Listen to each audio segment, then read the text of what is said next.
Okay, well, mum pad work continues today. So my first goal is to get 5 more lines of the supply line run out. This is 3/4 inch header line, and I want to do that while it's still cool to keep it from kinking as badly. As it warms up, it gets really supple and it'll kink over, and that affects the integrity of the line. So I want to make sure and get that done while it's cooler, and then I will work on getting all my spider lines put together when it gets warmer. So that'll be the items for today, and hopefully by the end of today I can get a couple hundred more mums out on the pad that are all potted up and ready to go, and then get to work on my fertigation system and get that all run to everything. So we are well on our way.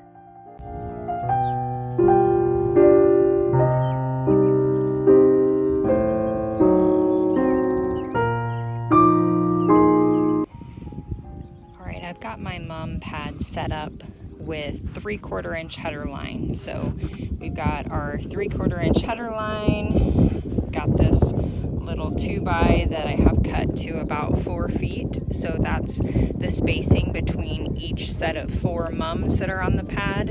And then I've got my 800 series easy lock valve, so I can turn off the lines as I sell through the mums. This is an 800 series ender, and then of course landscape pins. Those are the long ones. I do like the ones that have got more of a curve on the end, but I'm out of those. They're designed specifically for this header line. And then of course a hammer to save my hands a little bit. But those are the parts that I use for my mum pad, and we'll just get to putting this together so we can finish out the field.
Okay, when I initially set up the mum pad, I was able to purchase these spider lines that were already assembled with the 4-way manifold and the drip stakes on them.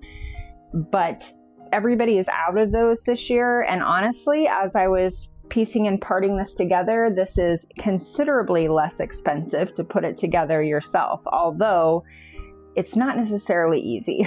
It's a little bit hard on the hands. So what I've got here is the 1/8 inch tubing for the lines. Those are 4-way manifolds, and then all the dripper stakes. So I've been cutting each of the supply lines to length and then I'll grab some boiling water and I dip the ends in the boiling water to warm it up, and it's a lot easier then to get each of them in the manifold and the drip stake on. It just makes it way more pliable, and you don't have to fuss with it as much and risk cracking the line as well. So here we go.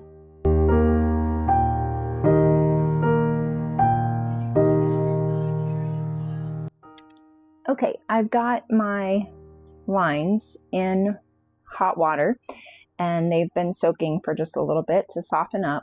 So what has been working really well is I assembly line it, and I just go through and I put all my drip stakes on all of the line, and then I go back through and put the 4-way manifold and join 4 of them together. So I have my lines laid out in groups of 40 because each of my supply lines down the field has 10 spider line areas to attach, and just trying to keep it somewhat organized and know where I'm at as far as getting this project done. So we'll go through, I'm gonna just do 4 of these so you can see, and then I'll go back through and just assembly line it like I have, but we'll put one together in its entirety. So you just slide that over. This is 1/8 inch line, so the first barb is for that. If you were using 1/4 inch line, this barb would accommodate that. So that's nice that they've given you options here. All of these supplies are from Drip Depot. This is not sponsored, although I certainly wish it were.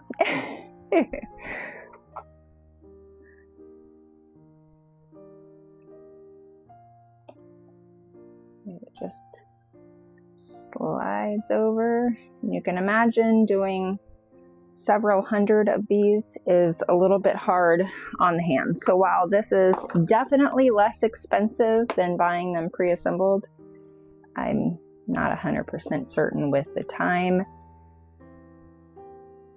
if it doesn't dollar out. Okay, so you've got 4 dripper stakes added. So we'll just take the other end and dunk it in the warm water, let those soften up a little bit, and then add them onto the 4-way manifold. Now this one is designed specifically for 1/8 inch tubing, so no double barb on this. And again, just slide it over, get it all the way up to the plastic end there so it's nice and secure.